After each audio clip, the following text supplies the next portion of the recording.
guys, Braden here with Spring Fever Custom Calls, and this week we're going to talk about how to get the most out of your pot call.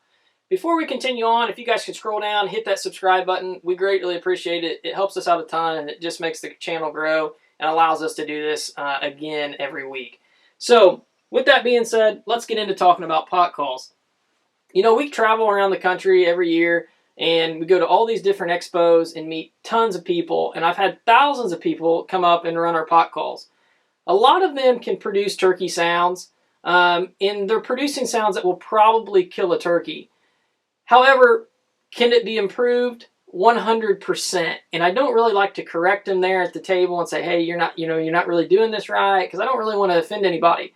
But you guys may want to pay attention to this because it could change the way you call, and you could get a little bit more realistic out of the sound that you're trying to make.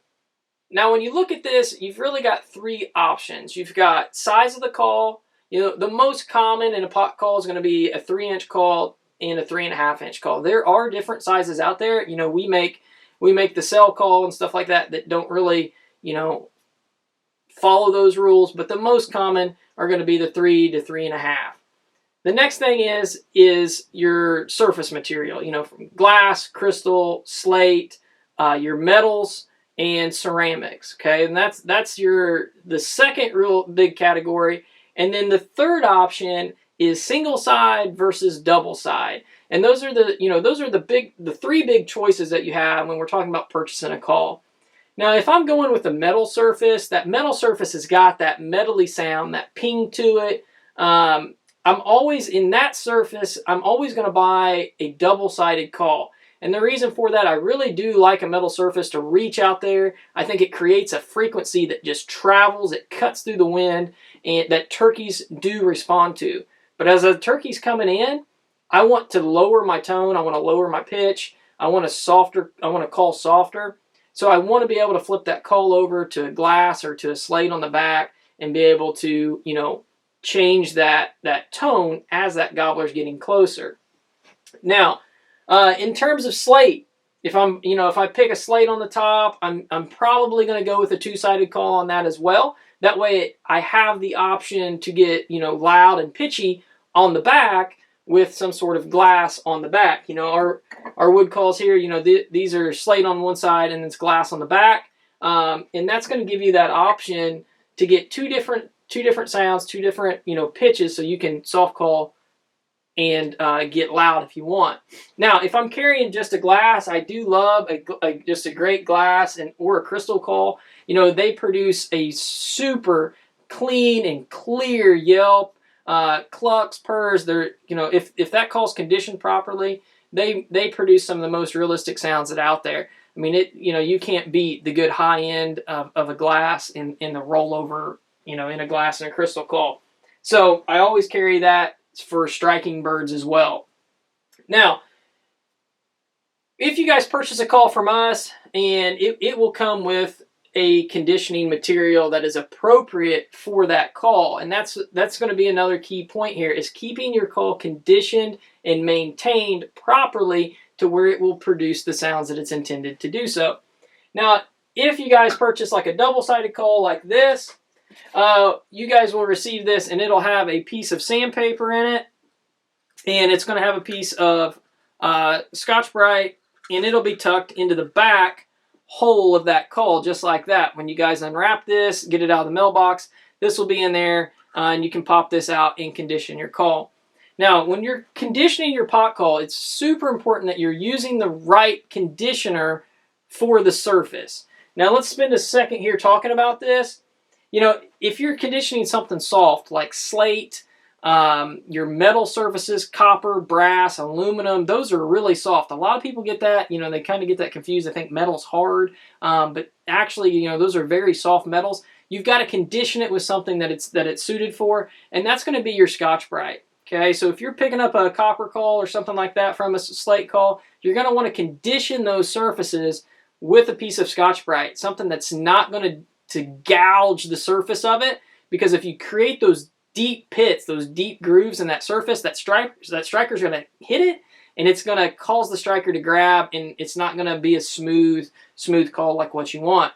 Now, surfaces such as glass, crystal, and ceramic, those call surfaces are so hard that you've got to have something that will actually cut that surface and create a roughness to where your striker will grip it.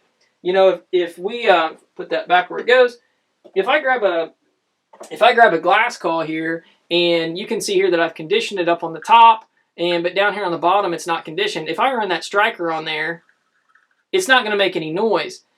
On a glass crystal call, the worse that you can make that surface look, and as you can see, this isn't real pretty, but the worse you can make that call look, the better it's going to sound. I mean, it's got to be very well conditioned. Glass and crystal can be hard to play because they are slick. I mean, this surface is extremely slick, and if it's not conditioned properly, you're not going to get the right sound out of it. So you're going to actually have to spend some time doing that.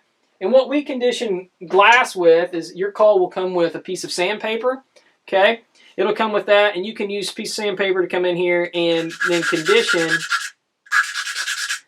condition that surface. Now, you can also use it to condition the glass on the back of a two-sided call. What I would prefer and what I suggest to everyone is going ahead and picking up a conditioning stone. Now, these things are, they're relatively inexpensive. They're $5 on the website. Pick this thing up. And what I like about the conditioning stone is that it's a consistent conditioning surface. The stone is very consistent. And when you're surfacing, it's got this nice straight edge, and you can make this thing conditioned very well and very consistently compared to sandpaper. Sandpaper will do the job. Don't get me wrong. It works. But sandpaper, the way sandpaper is made, you can have some very large aggregate in there, and you can have fine aggregate, and the grooves that it's cutting into the surface of the call can be inconsistent. So a stone is always the best. And the other thing that I like about a stone is if you do have a two-sided call, that stone can reach down into that recessed area to make that a little bit easier job in getting the backside of your call conditioned. So that's one thing to keep in mind. Now, in terms of ceramic, I mentioned ceramic being extremely hard, and it is. You really can't hurt a piece of ceramic. I don't care what you do with it, but what we use to condition ceramic with, grab one here real quick off the shelf. What we use on conditioning ceramic is a stone. You can use a stone. You can use sandpaper to condition this, okay? That's going to create some grooves in that thing for you to actually play on. But the other thing that you can actually use to clean this thing is this ceramic coal has got a lot of pores in it. And what happens is those pores fill up with residue from your striker and whatever. Those pores, it will fill up, and then it'll make that striker become slick and the call harder to play. We actually use just an alcohol wipe. You can just pick up an alcohol wipe, from Walmart or whatever, and you can rub the surface of that call. It's going to evaporate really quickly. So if you're hunting, it's going to evaporate real quick. But that alcohol cleans those pores out, and that will also condition the call. So that's like two different separate ways there to condition a ceramic call properly. So once you have that call conditioned, there's one other thing I want to touch on. When you guys condition a call, make sure that when you're conditioning it, you're going back and forth, in the same direction. Don't go left and right and then go up and down. Don't do circles, all right? What you're doing is you're creating grooves, small grooves in the surface of that call for the striker to grab. If it's circular or cross different ways, as you guys are rotating that striker around, it's going to grab those different angled grooves wrong, and it's going to create tones and pitches that you don't want because the call's not conditioned right. So get more out of your call by conditioning it properly. Okay, so that's one of the first points that I wanted to talk about. The next thing that we're going to look at is sound and creating the proper sound out of the call. Last week I noted on, as we run the call and we get farther to the outside of the call, to the outside rim, okay, as we get to the outside of the call, it's going to be higher pitch, okay, and I'm just going to drag this to make a noise. pretty high pitch, and when we get to the center, it's going to be dollar.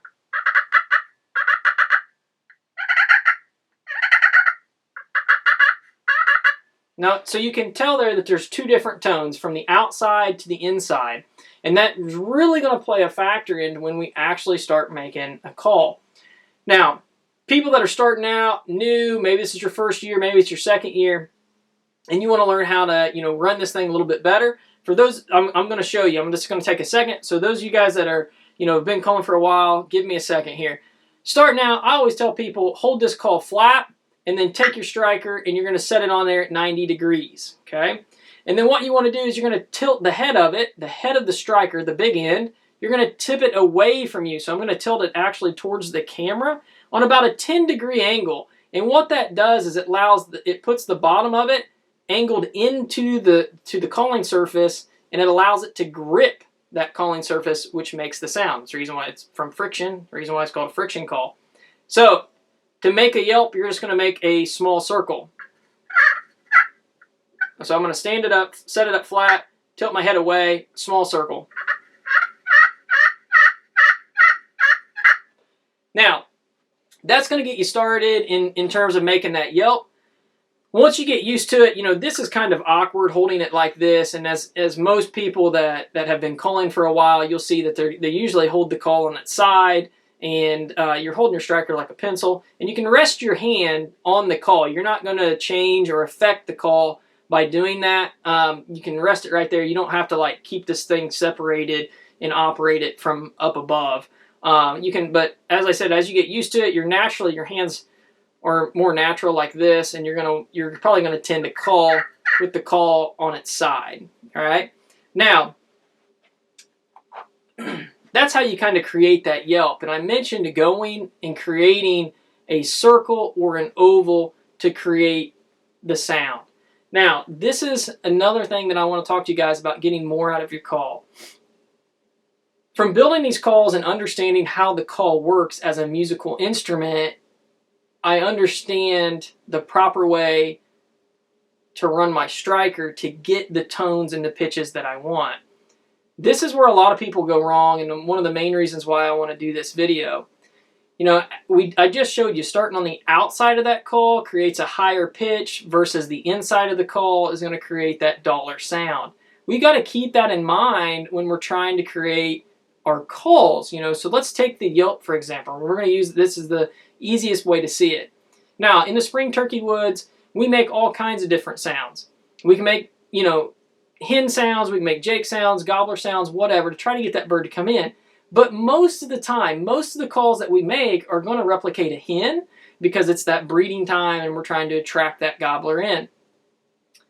So making these hen sounds, understanding the hen, a hen is typically, she's got a very high front end, and that hen, when it goes from a high front end and it creates it's called the rollover. In her yelp, she starts high, it rolls over, and it's kind of got that raspy bark on the end of the yelp. And understanding how to get that out of your call is the base of everything. So let's look at this.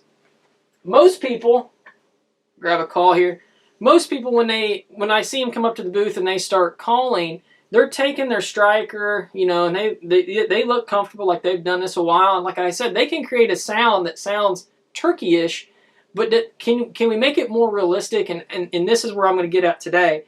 A lot of them are just taking their striker and they're going back and forth in a straight line. And what that does is, let me demonstrate this.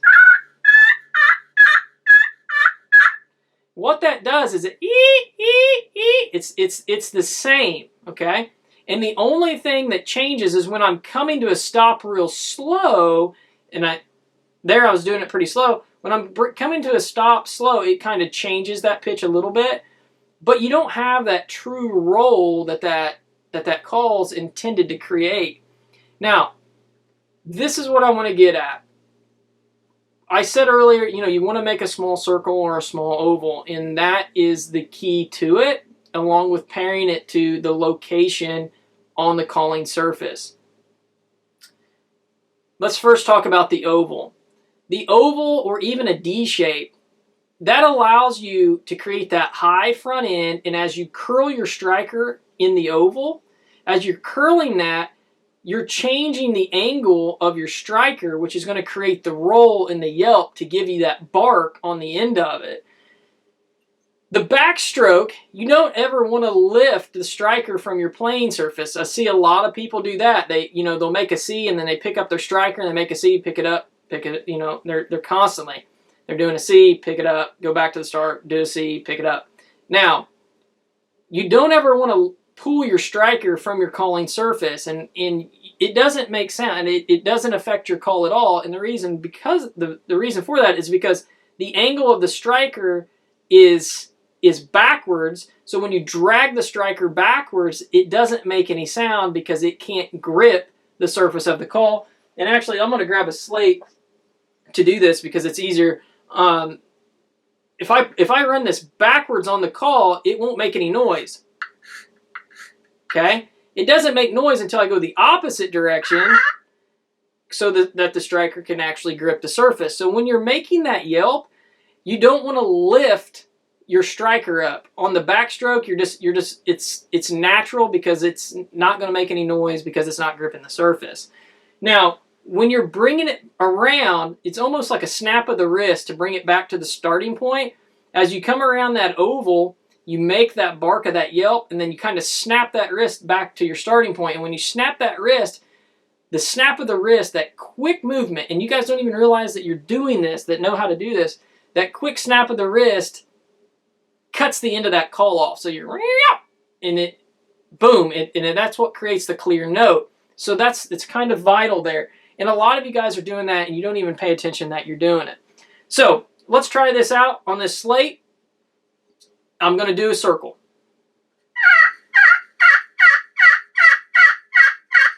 Now you can tell it starts off high. And that's what you want. You want that high pitch. You want that roll. Now let's add the second key factor in getting the most out of your pot call. The placement of where you're calling. We know that the outside of the call is higher pitch, the inside is lower pitch. So when we start the beginning of our yelp, the yelp is a higher pitch on the front end. That means we common sense tells us if the outside of the call is higher pitch, that's where we should start our yelp.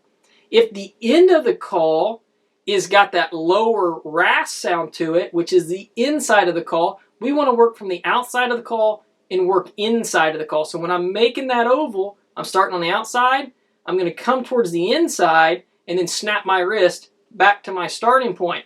So I'm coming from the outside, going to the inside, and that gives me my high to low tone. So let's see what this does here on this slate. I'm going to start as far out as I can get on this slate call, work my way towards the inside, creating the roll and the rasp at the end of the yelp, snap my wrist back. Here we go.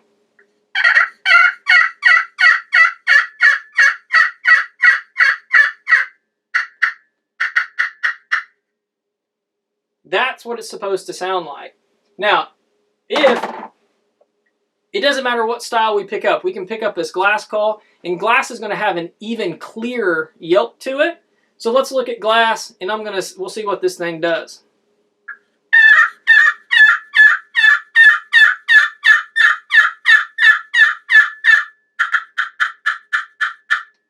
You can tell on that glass call, when you start on that outside, it's super high pitch. It's got that classic clear, crisp sound.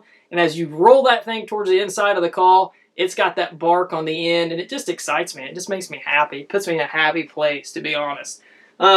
So make sure you're getting the most out of your pot call by, the direction and where you're starting at on that pot call and the surface itself. The last tip I'm going to leave you with on getting the most out of your pot call, change your tone by using your hands. Okay? Now, we sell a ton of 3-inch calls. Now this thing it's a little guy. And I don't have very big hands, but this thing's really pretty small. One thing we can do on this call is if we start on the outside, if we start on that outside and we're making that yelp, listen to the sound of it.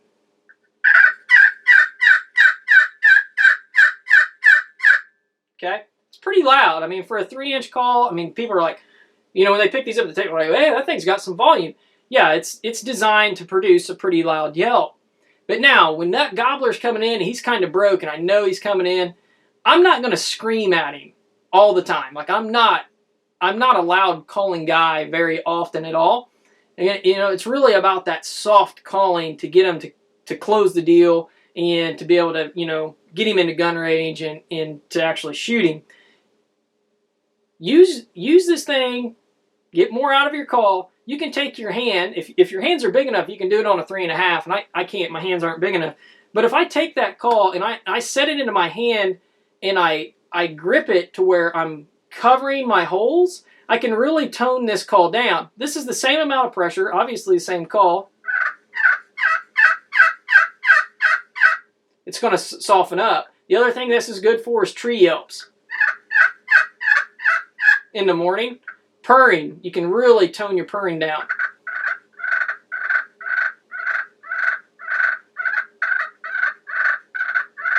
You can really tone that stuff down versus holding it on your fingertips, same pressure. It's a lot different, it's a lot louder versus cupping it.